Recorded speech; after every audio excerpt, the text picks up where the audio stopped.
Satu,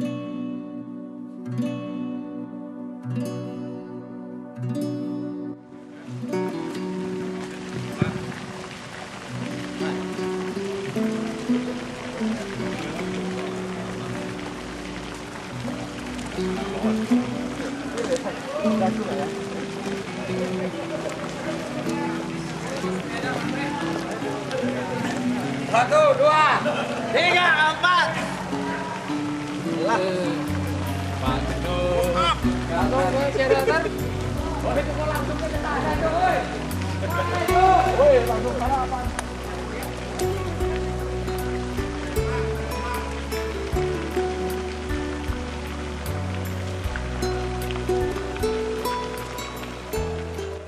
Warahmatullahi wabarakatuh. Alhamdulillah, syukurillah, wala haula wala quwata illa billah. Wassalatu wassalamu ala asrofil anbiya'i wal mursalin wa ala alihi wa sahbihi wasallam. Puji syukur kita panjatkan dari Allah Subhanahu wa taala yang pada pagi hari ini telah memberikan kepada kita kesehatan baik rohani maupun jasmani, sehingga kita bisa melaksanakan salah satu kegiatan ibadah kita. Anda sebagai pengurus SKKS pada hari ini akan melaksanakan Suspim yang mudah-mudahan sampai akhir nanti Suspim akan menghasilkan satu kualitas daripada pemimpin SKKS baik pada saat sekarang maupun pada saat yang akan datang.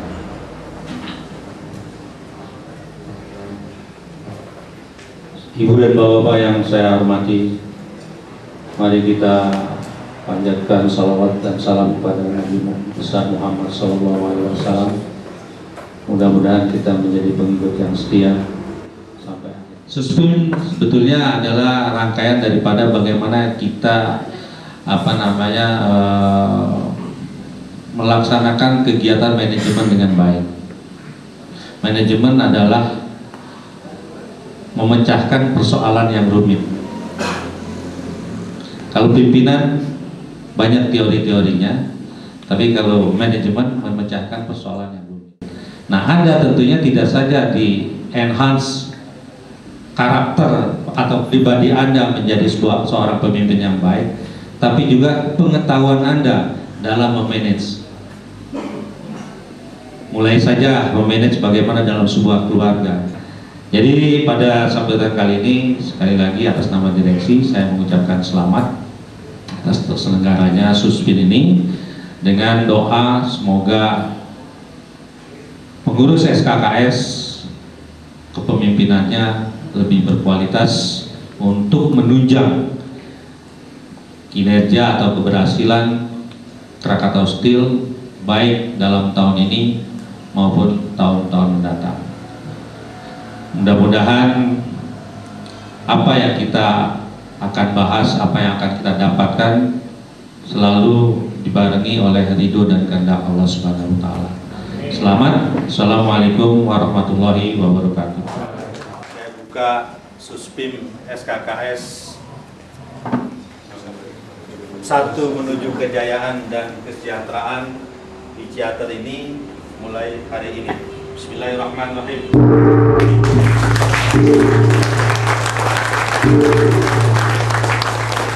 Terima kasih Bapak Danohan, dan selanjutnya Bapak mungkin bisa meninggalkan tempat ini.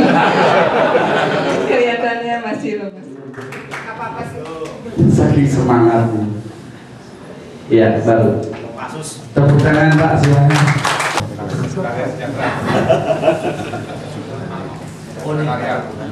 Memang pendukung Golkar ini Pak. Iya.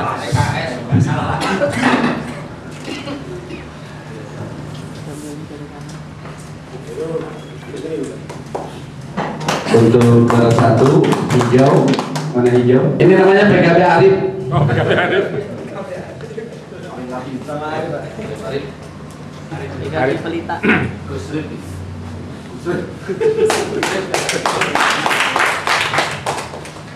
Untuk Krakatau Cocok. Cocok. Udah diatur.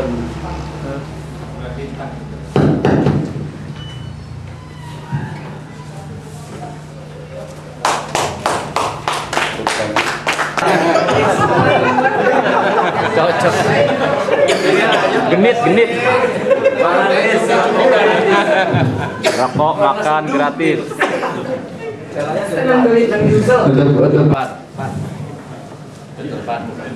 karena kemarin pilkada di Cilegon tidak terpilih, terpaksa di sini Pak dipilih. Peter Pan.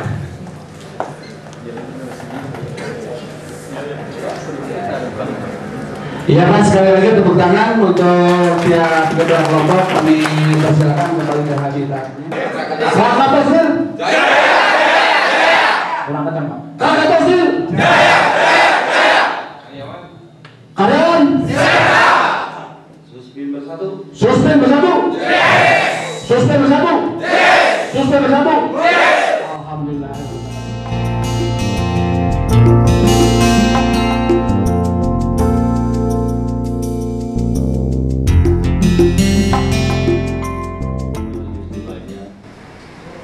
Dan kinerja PT Krakatau sendiri.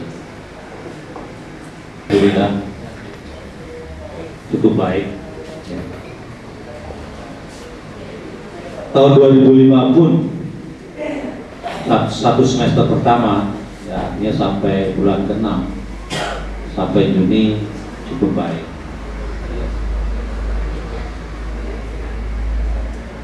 Tadi Pak Jul mengatakan pada saya, pada kita semua, kita lagi payah. Sebetulnya kinerja payah itu kan kalau kita sudah tidak bisa melakukan apa-apa. Sebenarnya tidak. Kita hanya kekurangan likuiditas, tapi masih dalam tahap-tahap wajar. Oleh karena itu, supaya tidak terjerumus lebih jauh lagi, kita telah melakukan edaran atau menyebarkan edaran-edaran supaya melaksanakan segala sesuatu dengan sehemat mungkin, yang tidak berkaitan pembelanjaan, yang tidak berkaitan dengan revenue itu supaya ditekan. Dan ini juga sebetulnya sejalan dengan apa yang diperintahkan atau apa yang dihimbau oleh Bapak Presiden kita. Yang pertama, saya akan cerita tentang kondisi global industri baja. Yang kedua, tentang program kita. Yang ini juga saya perlu sampaikan kepada saudara-saudara untuk mendapatkan dukungan dari serikat kerja, sehingga apa yang kita tetapkan, waktu yang kita tetapkan pada rencana jangka panjang kita itu bisa dicapai dengan tepat waktu. Yang terakhir saya akan sampaikan tentang kinerja PT Krakatau. Pada tahun 2004 yang lalu, terasa sekali memang permintaan atau demand baja makin menguat sehingga menembus angka 1 miliar ton. 1 miliar ton permintaan baja dunia pada tahun 2004. Dan kita memang rasakan sendiri pada tahun 2004 itu, ya, apa saja habis. Salah satu yang bisa terrealisir pada saat itu adalah bahan baku lamor dalam bentuk lam itu lumpur, ya, lumpur besi dari Kalimantan Selatan, Pulau Sebuku Island. Walaupun jumlahnya tidak terlalu banyak, tetapi ini merupakan sesuatu yang terobosan. Saudara-saudara yang saya hormati, dari gambaran itu sangat beralasan fenomena Mittal Steel akan bergabung dengan Arcelor. Dan kalau dia bergabung, maka kapasitas gabungannya lebih dari 100 juta ton. Dan kita tahu Mittal itu mempunyai satu keunggulan dalam ongkos. Kita tahu Mittal mempunyai keunggulan, dia bisa saling subsidi silang karena pabriknya di mana-mana dan ada pabrik yang unggul seperti steel slabnya, dia unggul, dia bisa supply ke tempat-tempat yang lain.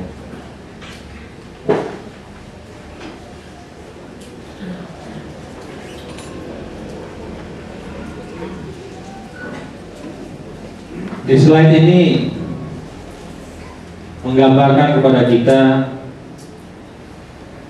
20 perusahaan baja dunia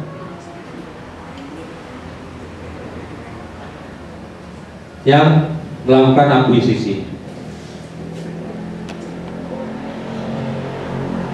Yang saya lihat ini adalah yang melakukan akuisisinya.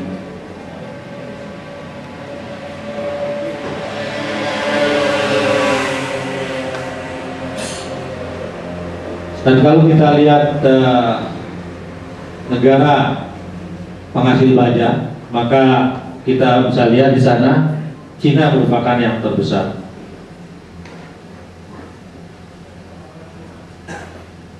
Kalau kita lihat ranking baja dunia, maka ranking pertama adalah POSCO,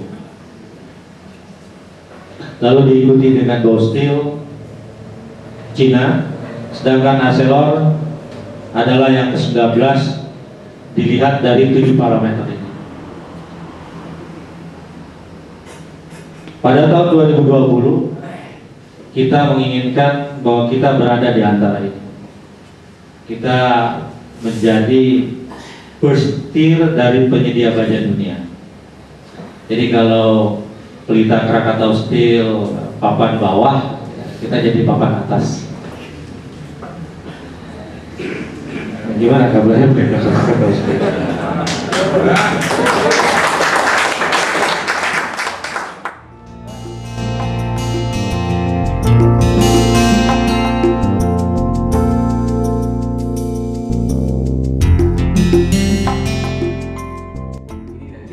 Dari kepengurusan yang ini itu harus diberikan ya, arti logo segala macam itu harus diberikan kepada para ketua unit supaya dia tahu kenapa dunia itu seperti ini ya, kita kan kelas dunia dan sebagainya. Roda giginya ada berapa, harusnya tambah. Dulu cuma 29 unit, sekarang tambah giginya 1 misalnya gitu. Kemudian penetapan moto. Loh, kalau gitu organisasi orang punya moto, nggak punya moto, percuma. Negara aja punya moto, Bhinneka Tunggal Ika, berbeda tapi satu, merdeka nggak boleh. Nah, gitu. Ini moto harus mencakup antara perusahaan dan karyawannya. Kita pilihlah Jaya Sejahtera. Jaya perusahaannya, sejahtera untuk karyawan. Singkat, padat, bermakna. Nggak banyak ini variasi. Ya. Kemudian Mars.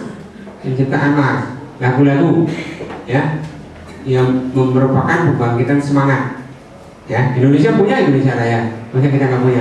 Bikin bendera Indonesia, punya bendera merah putih, kita bikin gitu. Ya kan, nggak tahu saya idealnya Indonesia bagaimana, kayaknya belum ada juga. Oh, kalau dulu ada berani apa merdeka atau mati Dari konsultan kita Pak Hendro Tani, atau kita mau coba pendekatan total action daripada ESQ, atau kita membuat model sendiri. Nah, ini digabungkan dengan 4 pilar ini, coba kita bangun. Nah, ini konsep ini nanti akan kita godok dan akan kita sama-sama cashball dengan SKKS. Orang yang kritis itu kok malahan nggak bisa promosi, karena dia nggak disukai sama atasannya, padahal dia dicintai oleh teman-temannya gitu. Nah, nanti meskipun saya bisa jelaskan dengan sistem yang sekarang ya, hanya yang sekarang ini terus terang masih ada titik-titik lemah yang perlu kita perbaiki. Nah, gap kepuasan karyawan kita akan setiap tahun melakukan survei terhadap kepuasan karyawan. Nah, memang dari tahun 2002 ke 2004 ini terjadi peningkatan kepuasan karyawan. Nah, ini kita ukur.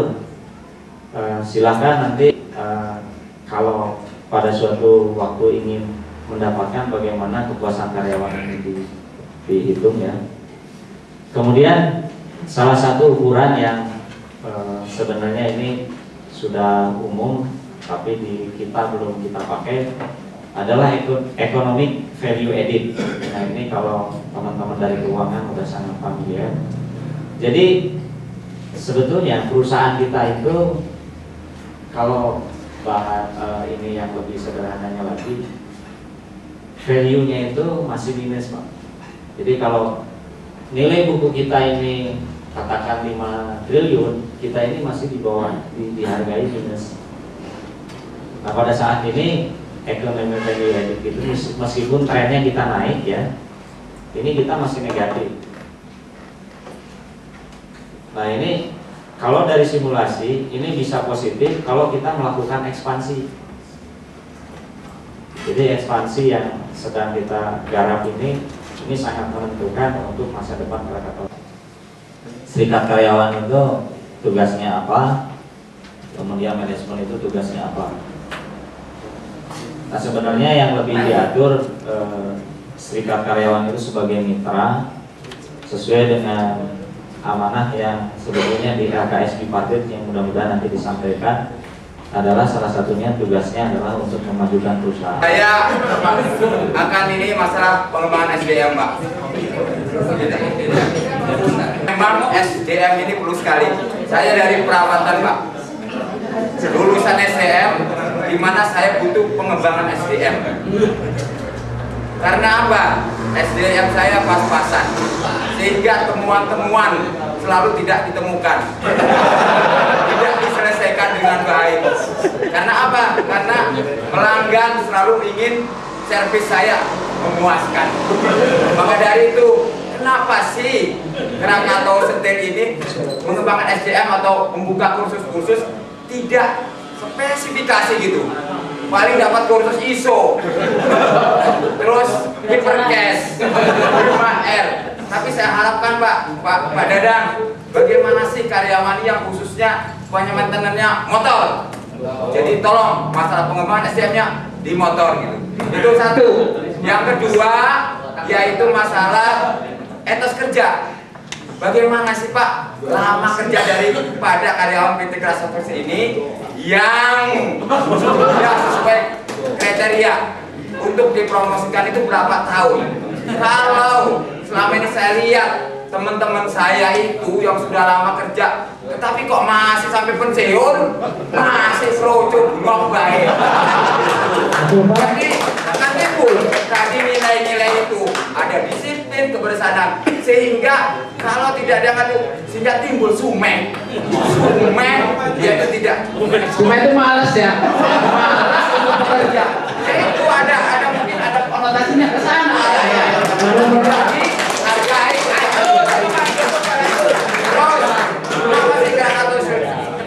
sekarang ini ya, itu masalah kerjasama yang kurang, tidak ada kesinambungan.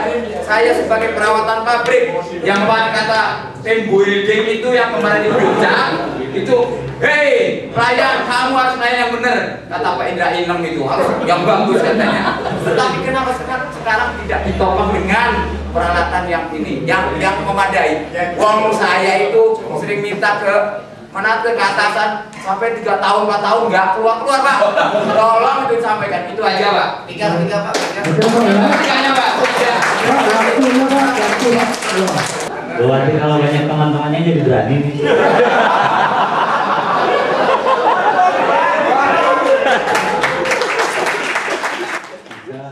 Sudah terbukti mendapat keuntungan yang lumayan. Sebetulnya di 2005 gitu, kita pun mentargetkan keuntungannya 2 kali dari tahun 2004. Nah, ini terbukti sampai bulan Juni ya setengah tahun itu keuntungan kita ini udah di atas 450 miliar. Jadi kalau dikali 2 ya 900 miliar ya. Tapi apa daya ya, ada terjadi gangguan di pasar, penurunan di pasar ya, sehingga berakibat terjadinya penurunan kinerja, walaupun boleh dikatakan kita sudah lolos bahwa bulan Juni-Juli ini keuntungan masih kita dapat. Ibu sekalian, saya ditugaskan oleh Pak Kemal untuk membawakan bahan presentasi dari Direktur Pemasaran mengenai kondisi pasar baja dan strategi pemasaran PTKS. Ini seperti yang diminta panitia judulnya, walaupun di dalamnya mungkin agak sedikit beda dikit, tapi intinya adalah sama. Bahan presentasi tidak kami bagikan, mengingat tadi disampaikan Pak Kemal sekilas bahwa kondisi pasar kita lagi tidak baik. Jadi sekecil apapun informasi, apalagi merupakan strategi bisnis kita, itu kita jaga. Oleh karena itu mohon maaf, bahan presentasinya tidak kita cetak. Jadi mohon disimak saja mengenai poin-poin yang akan kita sampaikan. Perkenankan saya untuk menjelaskan sampai tuntas. Nanti kalau ada pertanyaan baru di akhir presentasi atau di dalam diskusi dengan Pak Kemal. Baik, kita mulai. Kita akan membahas 4 agenda. Yang pertama mengenai kenapa harga baja dunia jatuh. Yang kedua, bagaimana pasar baja bisa stagnan. Kemudian perkiraan prediksi para analis mengenai kondisi pasar mendatang. Dan terakhir mengenai kondisi PTKS sendiri dan langkah-langkah strategis yang harus diambil. Kita masuk ke yang pertama mengenai cerita kenapa harga baja dunia jatuh. Tapi ternyata pada bulan Mei 2005 sudah mencapai rekor 350 juta ton.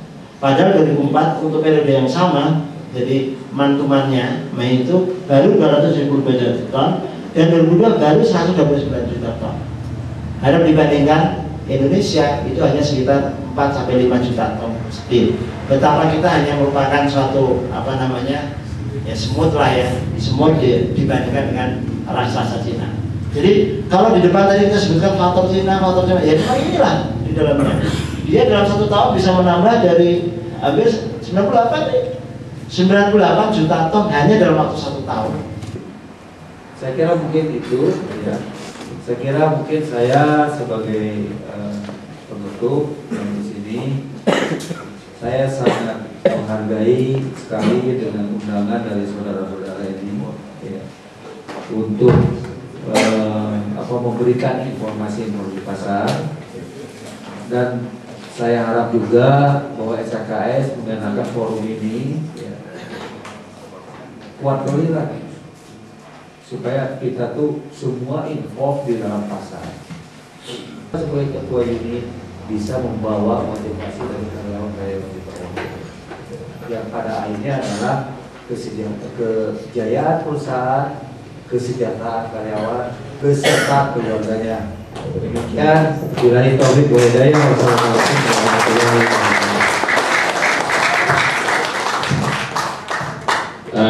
Demikian tadi pemaparan dari Bapak.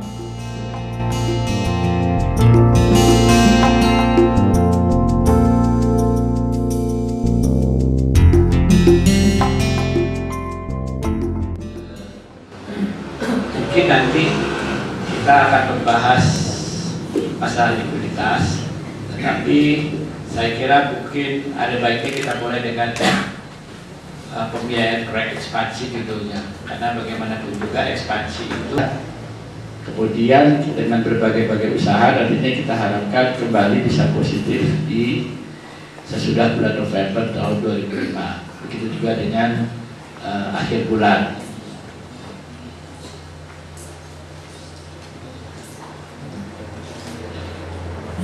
Nah, saya ingin berbicara dulu sebetulnya apa sih yang harus dikejar oleh suatu perusahaan bila mana perusahaan itu ingin tetap eksis tetap eksis, artinya perusahaan itu tidak runtuh, bahkan berkembang.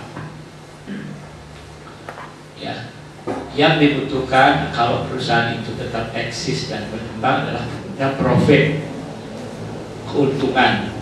Tetapi keuntungan tidak cukup hanya dalam bentuk keuntungan yang tidak jelas. Keuntungan itu bisa berupa cash, uang, bisa berupa barang, bisa berupa piutang, bisa berupa kombinasi ketiga-tiganya. Terpaksa pinjam uang lagi, sementara barang numpuk di gudang. Kalau untung itu belum dibayar atau belum bisa ditagih dari customer yang membeli, pinjam lagi. Apa konsekuensi daripada keuntungan yang bukan berupa cash yang besar? Kalau kita meminjam, artinya kita menambah beban bunga. Proyek ekspansi menggunakan pola pendanaan secara mandiri tanpa dukungan pemerintah berupa PNP.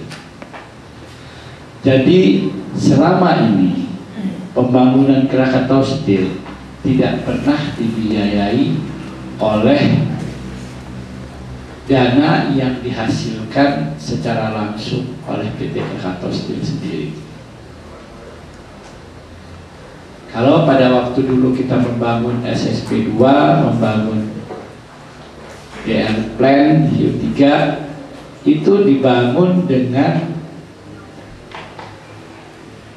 cara kita membuat proposal, mengajukannya ke Bappenas, dimasukkan ke Blue Book, disetujui, maka itu dijadikan proyek oleh pemerintah, ya, dijadikan apa namanya istilahnya PMP, penyertaan modal pemerintah. Jadi pemerintah yang membiayai Cash Generation Program from Receivable Collection. Nah, untuk itu kita akan melakukan berbagai-bagai usaha untuk mempercepat collection. Saya nggak tahu kalau di sini ada orang pemasaran dan penjualan, kalau ada ya, maka kita akan membuat customer rating dan akan mereview term of payment. Maksudnya begini, selama ini kita sangat generous, sangat generous itu sangat bermurah hati kepada customer, kepada distributor. Bermurah hati dalam arti kata, customer itu boleh pesan barang tetapi tidak perlu menaruh jaminan.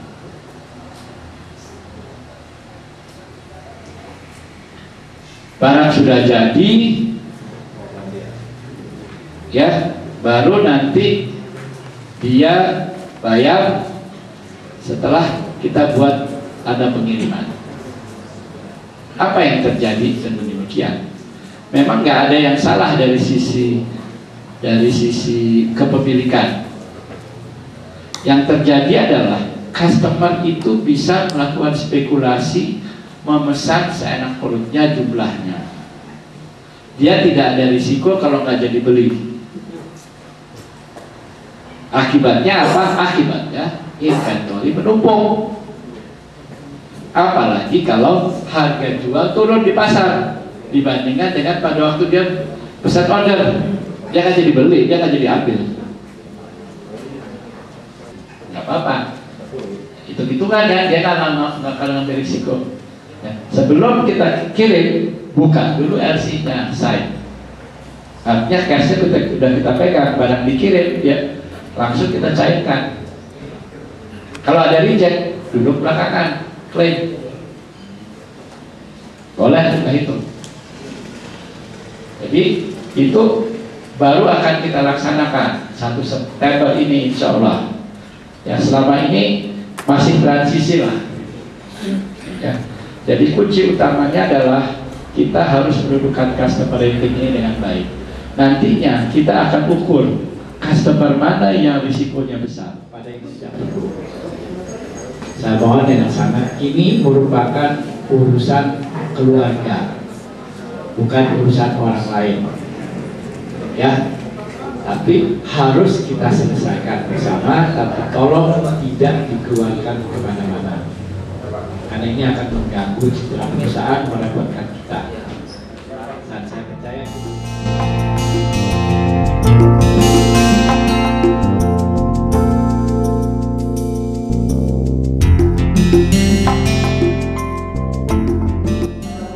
Sebetulnya sudah kami sampaikan, tetapi karena mungkin sedang dalam penggandaan, sehingga mungkin kami dulu menyampaikan saja secara lisan, dan nanti kalau ada permasalahan kita diskusikan bersama. Dan pada kesempatan ini mungkin saya tidak, karena waktunya juga sangat singkat, mungkin saya sudah tidak terlalu sempat untuk membahas seluruhnya dan segala aspek di sini. Jadi mungkin pada pokok-pokoknya saja yang kami sampaikan yang berkaitan dengan undang-undang ketenagakerjaan termasuk hukum formilnya.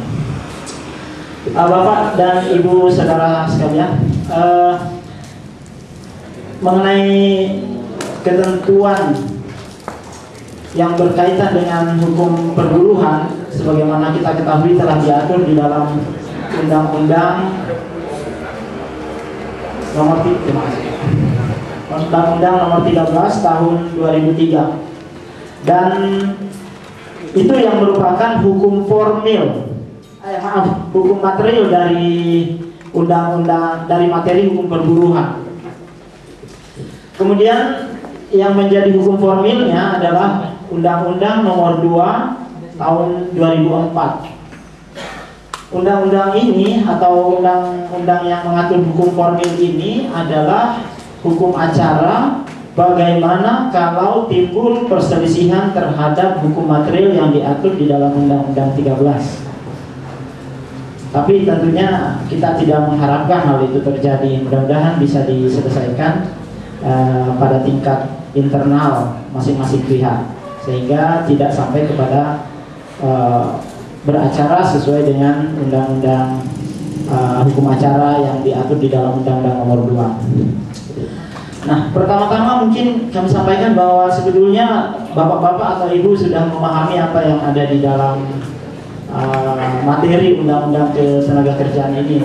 Hanya mungkin ada hal-hal yang mencuat atau yang mungkin perlu kami informasikan berkaitan dengan beberapa hal yang selama ini menjadi tren ya, terutama mungkin dalam kaitannya permasalahan-permasalahan yang sering dipertanyakan, yaitu menyangkut pasal 158 dari Undang-Undang Nomor 13, yaitu mengenai kesalahan berat yang dilakukan oleh pekerja.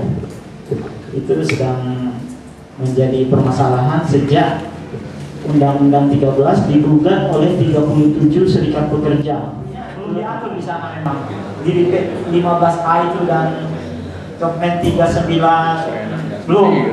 Jadi kalau ada izin PHK, kemudian institusi yang pasti mengatakan bahwa wajar diberikan izin, nah dia langsung memberikan izin sebetulnya kalau misalnya dia alasan PHK-nya itu memenuhi syarat. Demikian juga kalau PHK massal, kalau izin tersebut dianggap memang reasonable, artinya dapat dipenuhi, akan dikeluarkan segera. Ada yang terkatung-katung bahkan bertahun-tahun. Memang seperti PT Inco yang sampai sekarang ini sudah ada yang 3 tahun, tapi mereka konsisten. Sebelum ada izin PHK dari institusi yang bersangkutan, konsisten membayar terus upahnya. Tapi orang tersebut sudah dirumahkan. Jadi ini memang suatu persoalan yang belum kita atur secara rigid. Dan mungkin memang nanti dengan berlakunya Undang-Undang Nomor 2 ini sebagai mekanisme acara formal, hukum formal di dalam beracara hukum perburuhan, akan sampai ke sana kita mengaturnya tentang jangka waktu penyelesaiannya. Dan di dalamnya sebetulnya sudah ada bahwa ini diselesaikan hanya sekian hari, ini 30 hari, ini 14 hari, sudah ada di dalamnya di sini. Yang di P4 ini sampai bulan Januari, 14 Januari nanti masih ke Permen 15A tadi belum kita ini. Mudah-mudahan nanti ini juga benar dan ada pengertian yang menurut kita itu tidak tepat, sehingga karyawan di pihak yang lain. Nah, hubungan itu diterjemahkan di dalam 7 wahana. Satu adalah serikat pekerja, kita punya SKKS, ada organisasi pengusaha, LKS bipartit, lembaga kerjasama tripartit, adanya PKB, peraturan perundangan dan lembaga PPHI. Dan kita akan bicara pada wahana yang nomor 3. Wahana yang nomor 3. Kalau untuk yang 5 perundingan lagi. Nah, kenapa LKS bipartit itu? LKS menurut Kepmen itu akan berfungsi sebagai saksi, ya, untuk melihat jangan sampai perusahaan itu melakukan kesewenang-wenangan terhadap karyawan. Ya, hasil dari perundingan mekanisme bipartit adalah sebuah berita acara kesepakatan ditandatangani oleh 2 pihak. Menurut Kepmen itu 15A, wakil perusahaan, kemudian karyawan, yang penting disaksikan oleh serikat. Serikat pun kalau perlu di dalam berita acara dia harus juga tanda tangan, itu lebih bagus, di-assign ya. Nah, jadi serikat itu lebih banyak ke arah untuk menjaga agar semua hak-hak dan kepentingan si karyawan tadi tidak dikurangi atau tidak disewenang-wenangkan oleh perusahaan. Itu yang saya katakan mekanisme bipartit.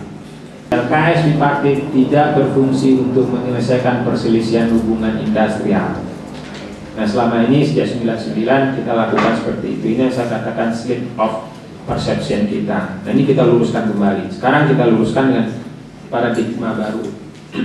Nah, pertanyaan kita berikutnya rekan-rekan sekalian adalah, lalu LKS itu ngapain? Menampung dan menyalurkan aspirasi pekerja.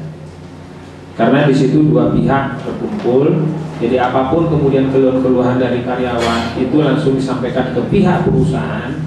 Ingatkan ke teman-teman supaya tidak terjadi lagi slip. LKS bipartit baru itu tidak akan bekerja operasional day to day dengan apa yang sudah dikerjakan oleh unit organisasi sekarang. Tapi kita berada di atas untuk memantau. Kata mungkin Mas Edi bilang itu helikopter view-nya, jadi kita melihat aja dari atas. Ada apa orang di bawah ini. Jadi tidak perlu terjun ke bawah, kemudian kita melibatkan diri di dalam operasional unit-unit struktural. Kita hanya melihat dari atas. Ya, saya katakan itu on system, di atas sistem. Ya, cakrawala kita. Dipertanyakan hubungannya antara SKKS dengan LKS ya. Apakah tugasnya tidak tumpang tindih itu Pak tadi ya? Ya, apakah tugasnya tidak tumpang tindih gitu?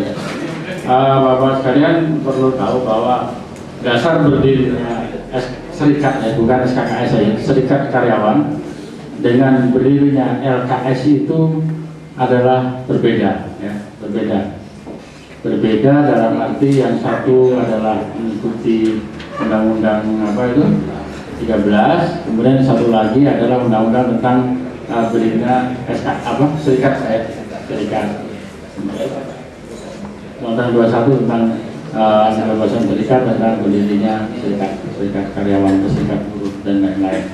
Dan tentunya beda, punya tugasnya juga tentunya berbeda. Nah, kemudian LKS bipartit ini juga diamanatkan oleh PKB gitu. Ya, PKB kita itu mengamanatkan ada beberapa amanat di pasal 97, kita lihat itu ada lembaga kerjasama bipartit. Dan PKB ini adalah dibuat antara pengusaha, dalam artinya adalah perusahaan dengan serikat karyawan kan. Di sini amanatnya seperti itu. Nah, kemudian siapa anggotanya? Nah, anggota bipartit itu sendiri adalah sebagian adalah anggota serikat karyawan. Tentunya yang duduk di lembaga LKS bipartit adalah memang orang-orang yang terpilih. Orang-orang terpilih dari serikat karyawan dan orang-orang yang terpilih dari perusahaan. Jadi kalau nanti di dalam produknya itu tentunya SKKS sudah ada di situ. Tentunya untuk memutuskan itu biasanya anggota dari serikat juga sudah konsultasi dulu dengan partainya gitu ya. Ya kalau kasarnya partainya, kalau dulu di DPR ya partainya tentunya.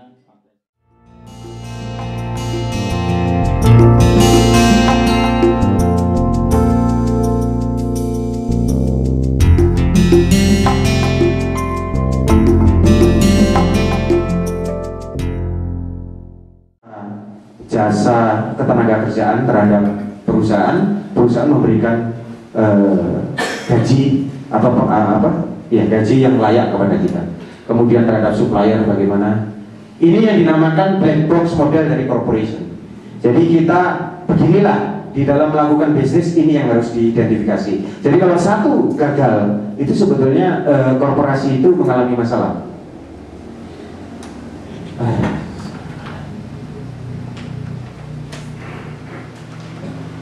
Nah, sekarang kita lihat Pak, ini merupakan kaitan. Kalau sebuah perusahaan mempunyai visi, punya values, punya strategi, punya proses, punya sistem, dan punya structures, dijamin memberikan hasil.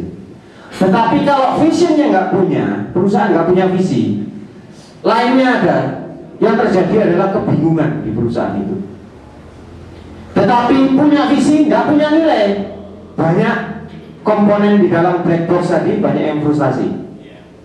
Kalau nggak punya strategi, ya serba salah Pak. Tujuan organisasinya jadi nggak keruan. Dan begitu seterusnya. Kalau nggak punya proses, ya dia nggak efisien. Kalau nggak punya sistem, arahnya pasti salah. Kalau nggak punya structure, pasti ribut aja.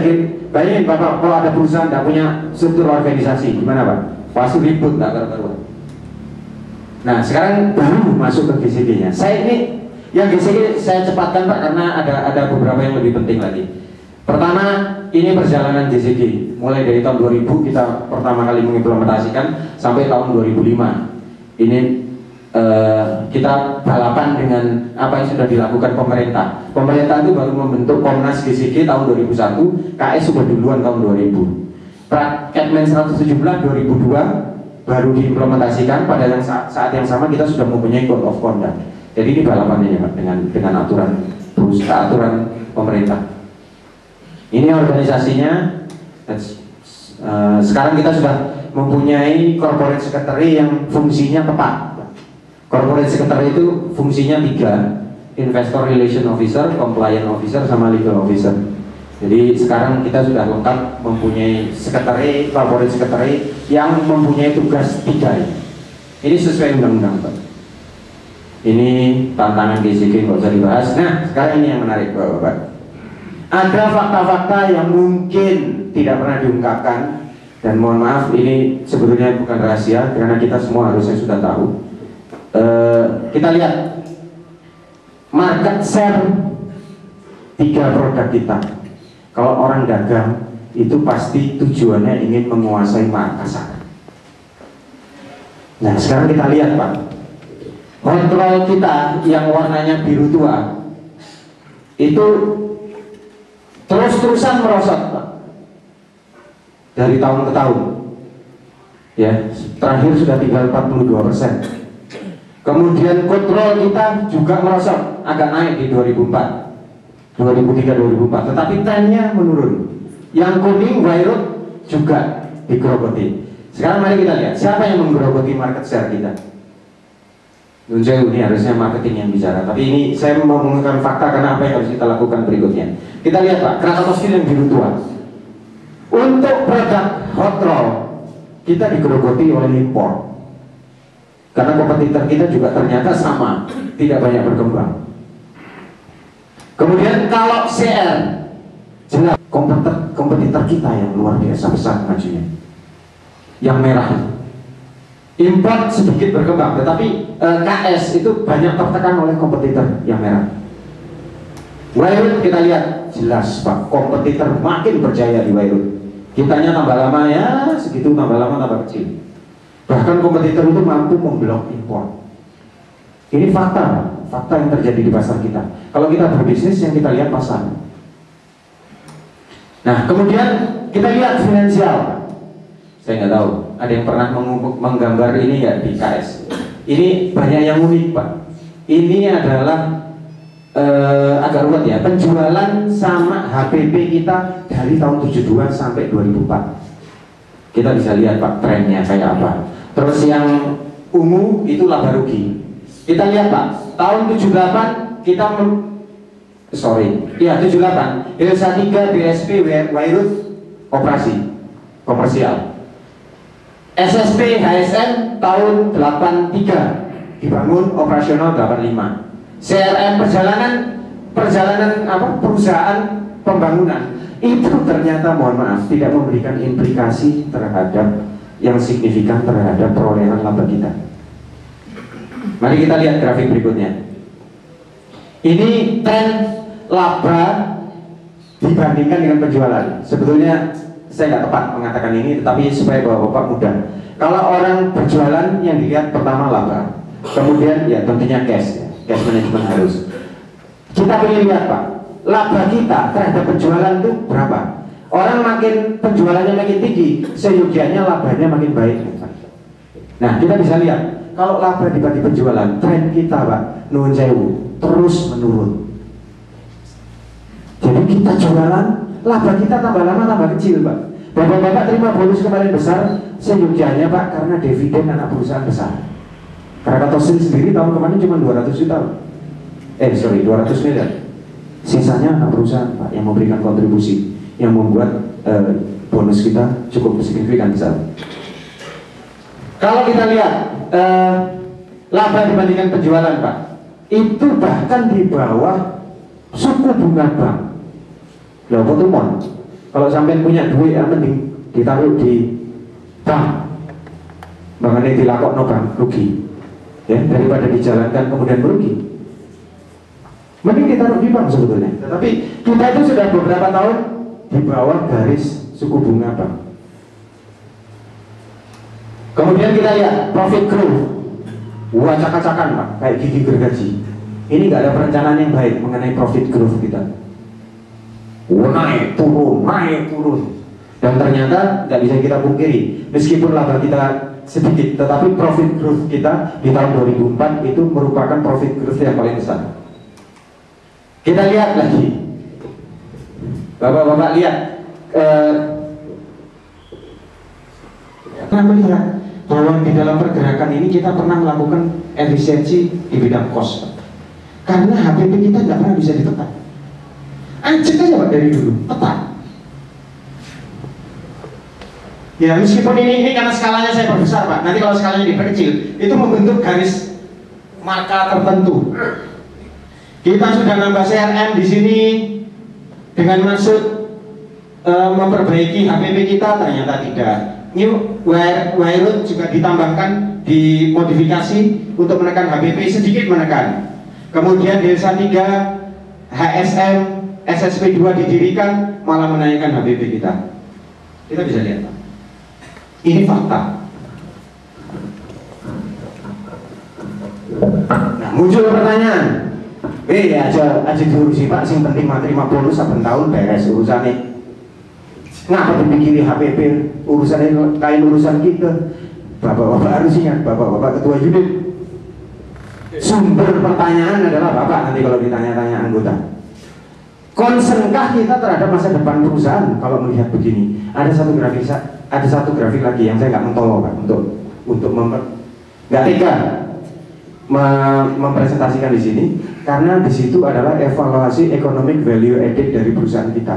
Kategori perusahaan kita itu ternyata value destroyer, merusak nilai, bukan value creator. Kalau Bapak punya uang 1.000 memulai bisnis, tentunya kan Bapak mengharapkan gain, ingin mendapatkan pertambahan. Kalau 1.000 ya jadi 1.200. 1.200 cukup apa tidak? Belum tentu cukup kalau kita hitung dengan kapital kita. Kalau ternyata laba kita 200 itu belum cukup, kita laba nggak pernah putus Pak, kecuali 2001. Sejak tahun 86 nggak pernah putus, kecuali 2001 kita mendapatkan laba. Tetapi laba itu tidak cukup untuk kita melakukan investasi. Jadi bapak jualan pecel modal 1.000, badinya 200, 1.200. Tetapi kalau bapak mau bisa menginvestasi, beli kompor baru, beli bencok baru, beli piring baru, itu bapak harus labanya 1.300. Kalau bapak labanya 1.200, bapak pelan-pelan, bapak lama-lama modal bapak digerogoti. Itu yang terjadi di perusahaan kita yang tercinta, bapak-bapak. Nah, saya cuma mengetuk. Kita ada yang masa kerja 20 tahun lebih, kita hidup di sini. Pak Kohir bisa menjelaskan mengenai EVA lebih baik dari saya. Kita ada di sini, kita bekerja. Ternyata company ini menghasilkan, merupakan company yang value destroyer. So what? Lain boga aing, lain boga mitoha aing, lain boga orang tua aing, karena di pikiran Pak. Sebodoh teh, orang kayak pensiun 2 tahun deh Pak.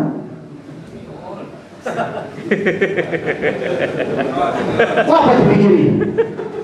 Gendeng gadung mikirin kayak gini. Ono direksi Pak, ono GM, motornya api-api. Masa aku kan mikir. Tapi satu hal Pak, kalau kita tidak berubah, finito Pak, habis kita, perusahaan kita. Jadi jangan terlena dengan. Kalau kita orang nggak punya tujuan yang sama Pak, pasti ya kira-kira. Aduh, toh apa bahasa? Bertengkar, pasti bertengkar. Ya, tapi kalau kita mempunyai tujuan sama, bahwa bapak dengan istri, bahwa bapak ibu-ibu dengan suaminya, karena mempunyai tujuan sama untuk membangun rumah tangga, makanya bisa bersatu. Masih ono kira-kira nih, gak apa-apa. Artinya kita sudah mempunyai, oh, makanya nyombongan KSQ pada 2020 sudah ditetapkan. Namanya KS Quantum Quality 2020. Itu merupakan desirable end state. Jadi sesuatu tujuan akhir yang kita impikan. Well, 100 kali.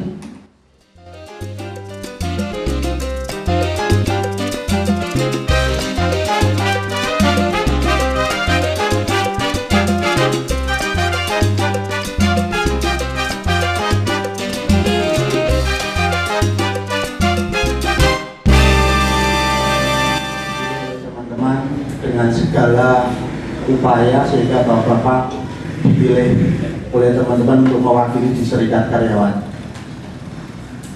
Dan perlu tahu juga bahwa bapak adalah orang yang dipercaya, alamin. Jadi tugas bapak-bapak itu sebenarnya kalau menurut saya sih cukup berat. Sama kayak yang saya ditugaskan di Departemen Kesra SKKS Pusat. Itu bukan pilihan, tapi karena karyawan memilih kita untuk bisa bekerja dengan sebaik-baiknya.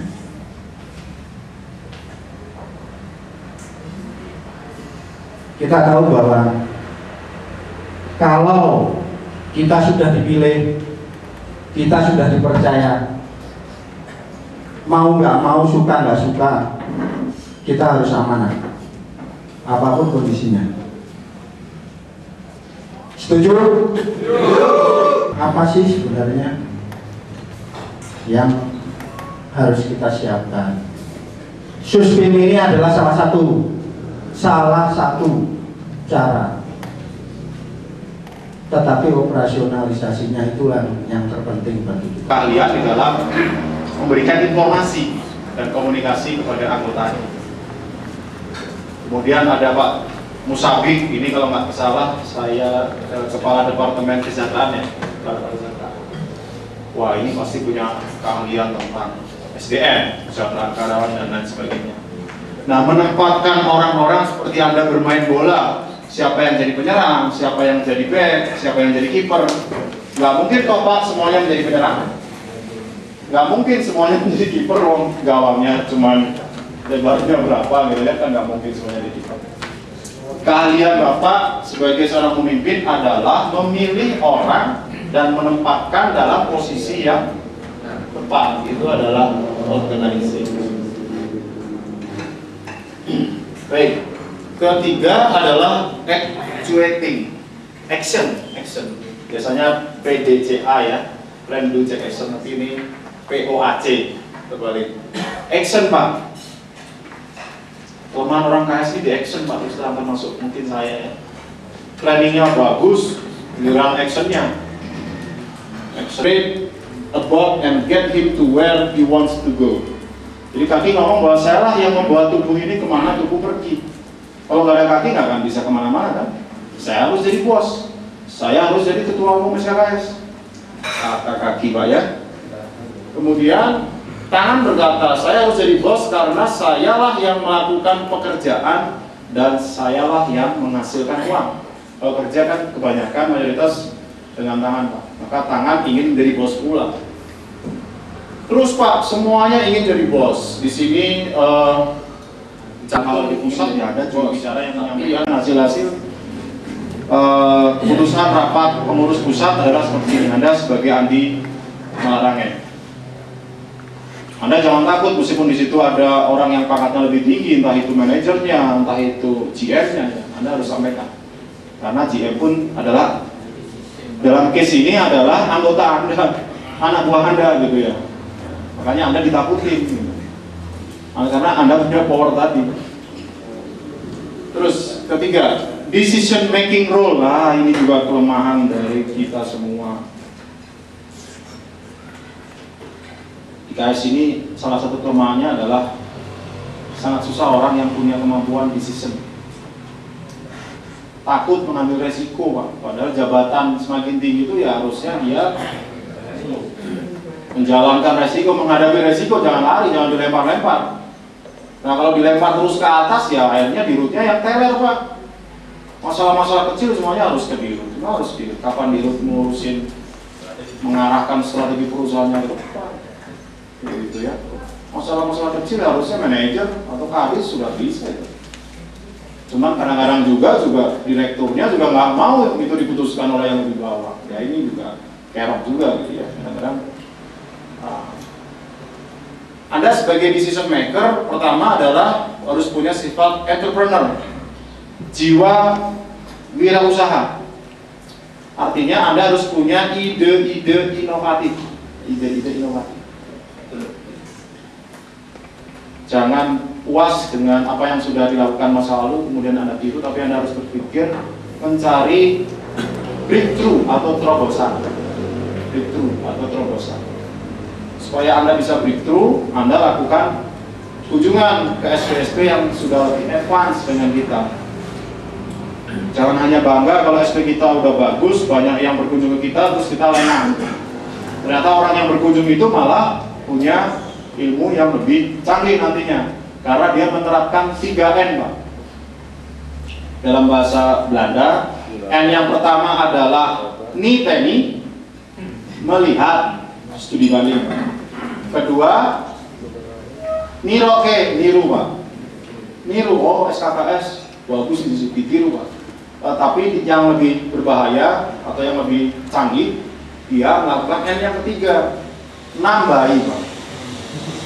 Nah kalau kita bangga dengan hal-hal yang sudah kita lakukan, banyak yang studi banding ke tempat kita, tapi kita diam saja, nggak pernah belajar juga dari orang lain. Tadi nambahin, Pak, semakin lama malah dia lebih maju dibandingkan dengan kita. KKP kita dulu saya dengar sering diminta, mungkin yang lain malah akhirnya dia niru, tapi ditambah-tambahin, atau dia nirunya dari semua SP yang bagus-bagus dia pilih, akhirnya dia malah lebih canggih. Entrepreneur. Yang kedua, disturbance handle. Jadi Anda harus bisa mengatasi gangguan-gangguan atau konflik-konflik. Nah, good business leader create a vision. Dia harus bisa bermimpi. Saya ingin membawa Krakatau Steel ini menjadi perusahaan baja terkemuka. Katanya Krakatau Steel ingin kita bisa menemukan suasana yang harmonis, lebih akrab keluar ruangan ini. Terima kasih pertanyaannya Pak, dari Pak Toto, Pak apa Pak? Pak Tato, Pak Bambang sama Pak Darwan. Oke, Pak Saudara. Oke, bukan main. Saya bangga sekali kalau baru calon pengurus saja sudah seperti ini. Saya yakin menjadi pengurus pasti akan lebih solid nantinya. Mengenai pembelaan hukum, kita pernah melakukan secara implementasi langsung, Pak. Yang menyangkut pidana itu adalah KUHP, Pak ya, KUHP. Sehingga kita sebelum masuk ke sana ada langkah pembelaan hukum yang bernuansa mengikuti aturan PPHI. Nah, di situ kita pernah menjadi lawyer pada salah satu karyawan, kalau nggak salah di PLP, siapa? Unit PLP. Ada unit PLP di sini. Ada yang pernah tahu ya, yang almarhum Sulhi ya. Kita pernah menjadi panitera atau pembela yang bersangkutan tatkala kasusnya sudah mencuat ke tripartit. Karena bipartit dan LKS tidak tuntas menyelesaikan masalah, sehingga yang bersangkutan ingin keluar, kita suruh buka anggaran dasar, anggaran rumah tangga dan GBHU, sehingga di situ ada celah untuk kita menjadi pembela, ya, karena sudah menyangkut kepada hukum. Nah, di situ kita mendapat mandat dari ketua umum. Ya, departemen hukum kita mendapat mandat, surat mandat. Kalau nggak bisa Pak, dia gunakan surat mandat dari ketua umum atas permintaan yang bersangkutan. Maka waktu itu 3 orang menjadi pembela Pak Bakati Maya Yoga, dan kita bersidang di tripartit dengan perantara. Mudah-mudahan waktu itu alhamdulillah kita menang, sehingga kasus sebelum naik ke P4P sudah ditarik kembali ke dalam perusahaan. Karyawan cuti. Tapi saya lihat malam ini masih semangat, masih ini luar biasa. Saya bangga punya ketua unit dan seterusnya. Mudah-mudahan semangat ini bisa tercermin, sehingga tadi doa Pak Haji, perusahaan kita bisa lebih jaya lagi. Pak Balbet, saya atas nama direksi mengucapkan terima kasih kepada pengurus SKKS baik di pusat maupun di unit yang nun jauh ada di Subang katanya. Karena saya hadir di sana, luar biasa acara Suspin ini. Justru saya pingin ada semacam Suspin ini untuk pejabat KS, ya superintenden ke atas lah, itu nggak ada. Dan saya minta bantuannya dari teman-teman SKKS untuk membantu bekerjasama dengan teman-teman di Pusdiklat bagaimana meng-create Suspin untuk pejabat-pejabat baru Krakatau Steel, supaya kekompakannya, persepsinya, dan semangatnya sama seperti bapak-bapak yang ada.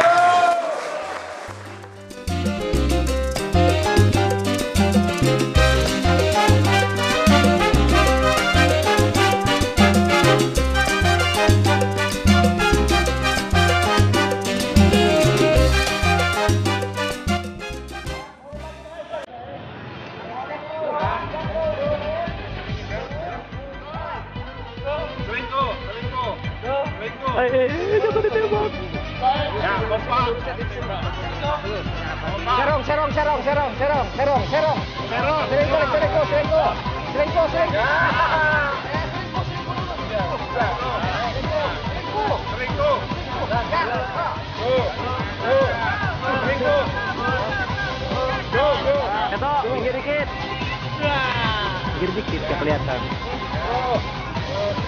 Selingkuh sedikit Pak, ya selingkuh.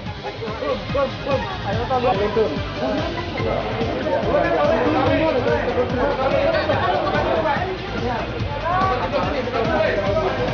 Nomor 9 tarik mundur. Stop. Nomor 1 tarik mundur. Stop, turun. Terus. Itu masuk enggak? Oh, udah masuk, angkat lagi. Nomor 1 mundur, Pak. Nomor 1 mundur. 1 mundur lagi. Mundur lagi. Oh. Nomor 9 mundur. Ya. Terus.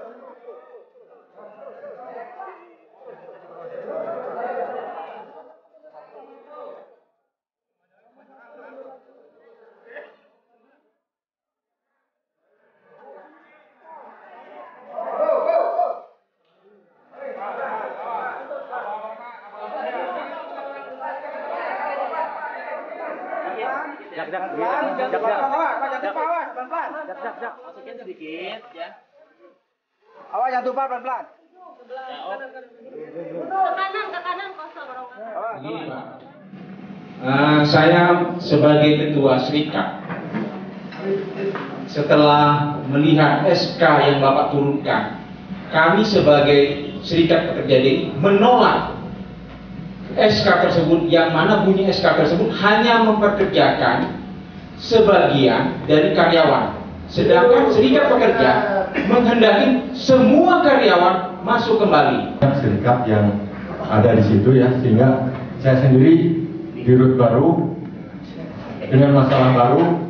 Sekarang yang muncul orangnya ganti-ganti gitu. Kira-kira yang mana ini, Pak? Terima kasih Pak Direktur Utama.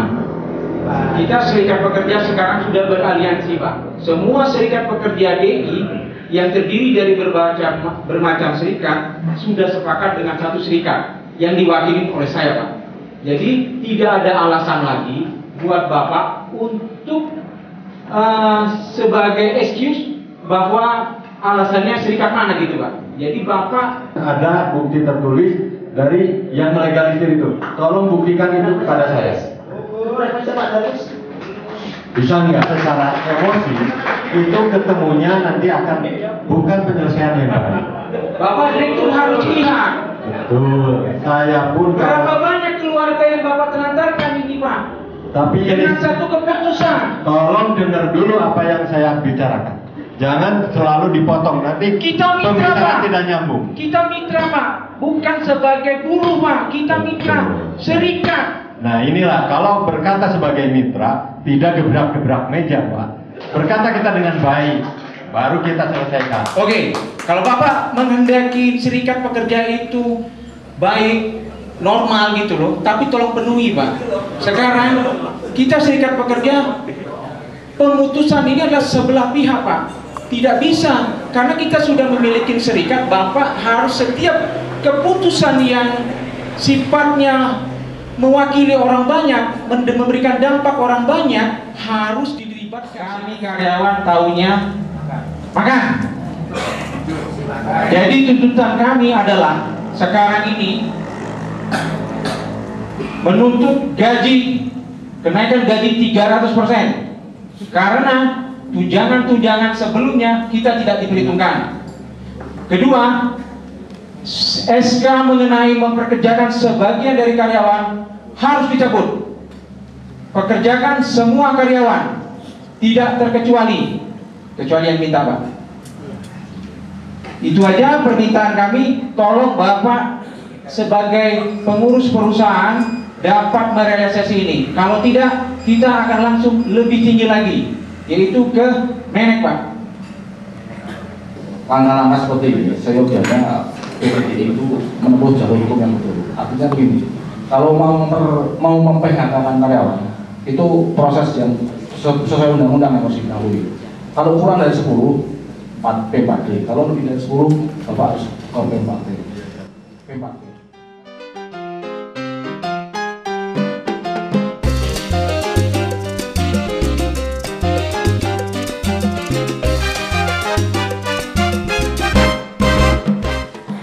Sebagai pengantar, menurut anggaran dasar PT Krakatau Steel, tugas utama komisaris adalah memberi saran dan mengawasi tugas dari direksi dan manajemen Krakatau Steel. Itu tugas utama saya dan 4 komisaris yang lain. Nah, pada malam ini saya ingin melihat untuk kemitraan itu, tentu kan kita harus lihat poin-poinnya. Apa sih sebetulnya yang dihadapi oleh perusahaan saat ini? Isu-isu besar apa sehingga SKKS bisa berpartisipasi untuk memecahkan persoalan-persoalan besar ini bersama-sama dengan manajemen dalam pola kemitraan yang saling menguntungkan misalnya. Yang pertama adalah budaya perusahaan, yang kedua merealisasikan Pilkada 2020. Mungkin Pak Dirut kemarin pagi sudah menyampaikan apa itu Pilkada 2020. Kemudian isu yang directly, yang secara langsung menyentuh Bapak Ibu sekalian adalah pelaksanaan standar akuntansi keuangan nomor 4 tahun 2004 yang terkait dengan kesejahteraan karyawan. Nah, ini masalahnya cukup menarik kita diskusikan karena terkait juga dengan keuangan yang cukup besar bagi karyawan dan menyangkut kesejahteraan karyawan yang menjadi program utama dari SKKS tentunya, Bapak-bapak berhimpun di organisasi SKKS.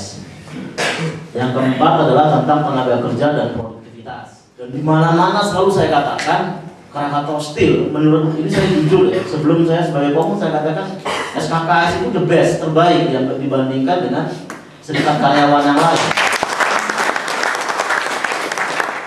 Jadi dari lubuk hati saya katakan begitu. Kenapa? Pertama, waktu saya lihat pemimpinnya Purwo aja, ya ini udah pasti lah. Ya, terus kemudian saya kenal Pak Jul, kemudian diganti Pak Balde dan pengurus-pengurus yang lain. Ini memang agak berbeda dengan serikat karyawan yang ada di perusahaan-perusahaan lain.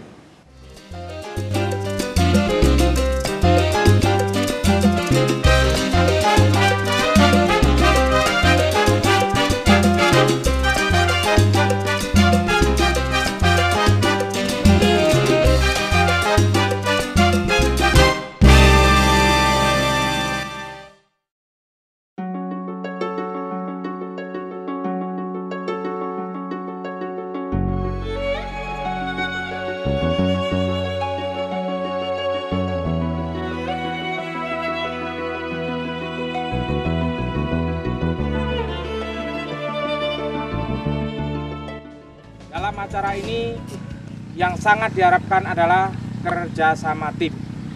Tadi sudah disampaikan oleh pembimbing, tidak kuat-kuatan. Jadi yang merasa kuat jangan berangkat sendiri, lihat timnya. Kalau ada yang sedikit kurang lambat, tolong dibantu. Nah, ini mencerminkan mudah-mudahan di tempat kerja merupakan satu teamwork yang baik.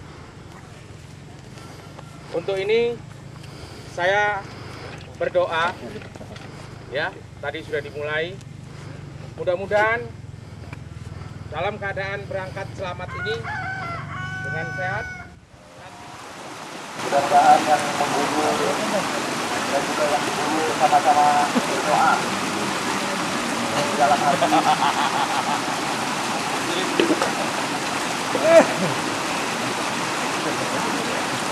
Yang banyak, Pak.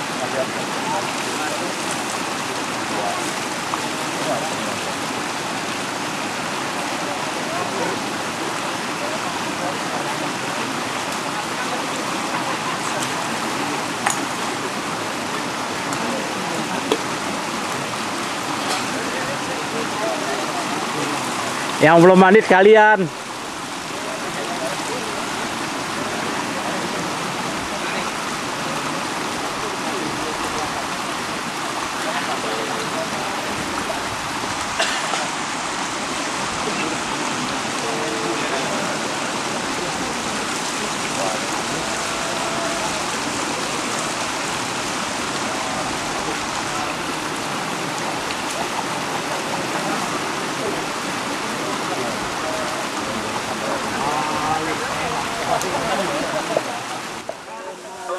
Mereka bergabung dengan kelompok yang lainnya.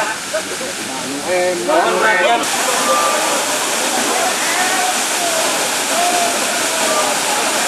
Melalui konsep, melalui sungai, melalui gunung, melalui curug. Aturan main yang ada, insya Allah kalau diangkat di atasnya yang bawah pasti tertarik. Itu pentingnya ekspansi. Dan ditanamkan di sini, saya pesan kepada ibu dan bapak bahwa ekspansi harus dilakukan. Itu yang kita tanamkan. Karena apa? Kalau tidak kita pindah. Kita itu urutan Krakatau Steel mungkin sudah disampaikan oleh presenter sebelumnya, itu nggak masuk, Pak. 100 besar, 120 besar itu nggak masuk. Loh, ayo apa itu? Bagaimana? Nah, kita harus menunggu minimum 50 besar nanti di tahun 2020. Minimum, kalau bisa masuk 20. Sebagai tanda bahwa bapak-bapak dan ibu telah selesai memiliki dan dinyatakan lulus. Untuk itu mohon perhatian kepada seluruh ketua kelompok saja. Siap, gerak. 2 langkah ke depan, jalan. 2005 kami lantik dan sukses.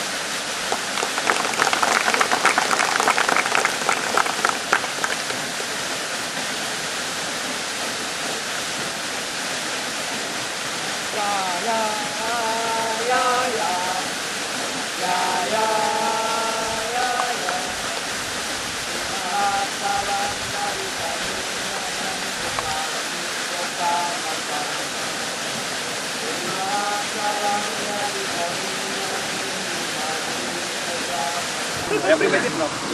Pak Supri calon ketua. Udah nih dapat ini nama kendaraan dinas. Beda. Yang kedua dari gunung. Jadi nggak usah itu. Ada dari gunung. Kapal kuning. Yang ini kegiatan kapal kuning. Kapal kuning. Dari ini Kapulaga. Sepeda gunung kita ya. Oke. Mana Pak Juli?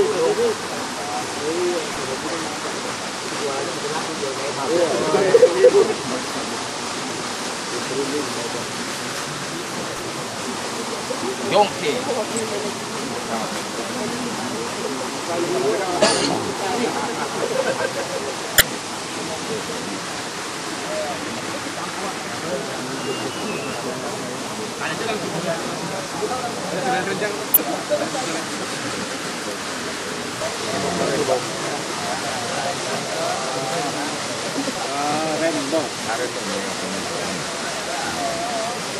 Selanjutnya kepada bapak-bapak PKS yang lain bisa menyematkan saldo kepada peserta yang lain. Kata bangkit. Go go go yes. Rakatau setir. Jaya jaya jaya. Karyawan sejahtera. Sospim. Bersatu yes. Oke, terima kasih. Dan mudah-mudahan hasil Sospim untuk dimanfaatkan dengan yang baik sebaik-baiknya.